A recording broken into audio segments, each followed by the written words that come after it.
இயேசுவின் நாமத்தினாலே இந்த மாலை நேரத்திலே உங்களை அன்போடு கூட வாழ்த்துகிறேன். வேதத்தின் வெளிச்சம் என்ற நிகழ்விலே நீங்கள் அழைக்கப்பட்ட அழைப்பை பாருங்கள் என்ற வார்த்தையை நாம் தியானித்துக் கொண்டே இருக்கிறோம். இன்றைக்கும் நீங்கள் விசுவாசிக்கும்படியாய் அழைக்கப்பட்டு இருக்கிறீர்கள்.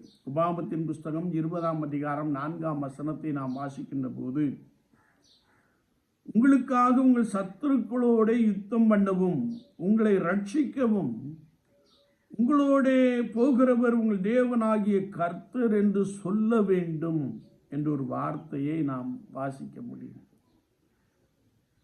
விடுதலை பயணத்திலே இஸ்ரவேல் ஜனங்கள் பல தடைகளை தாண்டி சென்றார்கள். அநேக சத்துருக்கள் அவர்களுக்கு எதிரிட்டு வந்தார்கள். ஆனால் இவர்கள் மத்தியிலே கர்த்தருடைய ஆவியானது அவர்களை நன்றாய் நடத்தி வந்தார். பல விசை அவர்களை பார்த்து, நீங்கள் பயப்படவோ கலங்கவோ துவளவோ வேண்டாம், நீங்கள் தத்தளிக்க வேண்டாம், நீங்கள் விசுவாசத்தால் யுத்தம் பண்ண போகிறீர்கள்.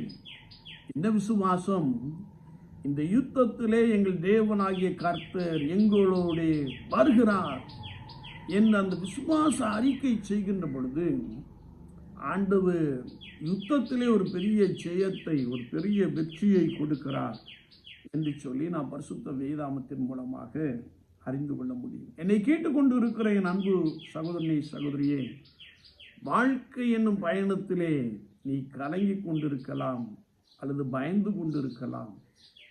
ஐயோ, இந்த நாட்களை நான் எப்படி கடந்து செல்வேன் என்று சொல்லி ஏங்குகிற ஒரு நபராய் காணப்படலாம். ஆனால் கர்த்தருடைய வார்த்தை சொல்லுகிறது, உனக்கு எதிராய் வருகிறவர்களை நீ மடங்கடிக்க வேண்டுமே என்றால், உனக்கு எதிரான பிரச்சனையை நீ மேற்கொள்ள வேண்டுமே என்றால், நீ சொல்ல வேண்டிய ஒரே ஒரு காரியம், இந்த சூழ்நிலையில் என் தேவனாகிய கர்த்தர் என்னோடு வருகிறார் என்று சொல்ல வேண்டும். விசுவாசிக்க வேண்டும், விசுவாச அறிக்கை செய்ய வேண்டும்.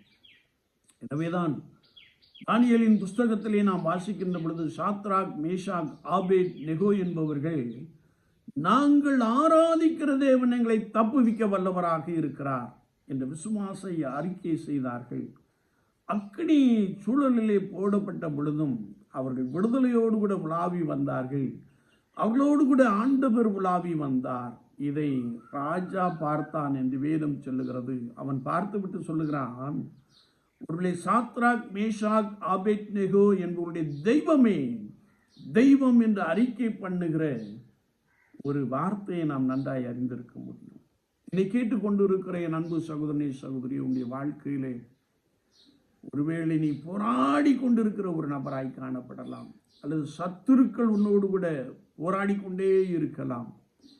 ஆனால் இதையெல்லாம் நீ மேற்கொள்ளும்படியாய் நீ சொல்ல வேண்டிய ஒரே ஒரு வார்த்தை, இந்த யுத்தத்தில், இந்த போராட்டத்தில் எனக்கு எதிராய் நிற்கின்ற சத்துருக்களின் மத்தியிலே என் தேவனாகிய கர்த்தர் என்னோடு கூட வருகிறார் என்று நீ விசுவாசத்தோடு கூட சொல்லுகின்ற பொழுது, கர்த்தர் உன்னை பலவானாய் மாற்றி விடுகிறார். நீ எதிரிகளை மேற்கொள்ளுகிறாய். அது மாத்திரமல்ல, ஆண்டவருடைய வல்லமையை உணர்ந்து கொள்ளும்படியான அனுபவத்தை கர்த்தர் உனக்குள்ளே நிறைவாய் கொடுக்கிறார். எனவே நீங்கள் பயப்பட வேண்டாம், கலங்க வேண்டாம். உங்களோடு கூட உங்கள் தேவனாகிய கர்த்தராகிய இயேசு கிறிஸ்து வருகிறார். அவர் உங்களுக்கு ஜெயத்தை கொடுக்கிறார். அவர் உங்களுக்கு தடைகளை நீக்கி போடுகிறார். அவர் உங்களுக்கு ஆசீர்வாதத்தையும் சமாதானத்தையும் கொடுக்க போதுமானவராக இருக்கிறார். ஆண்டவர் தாமே இந்த வார்த்தைகளை கொண்டு உங்களை பலமாய் நடத்துவாராக. ஆமென், ஆமென்.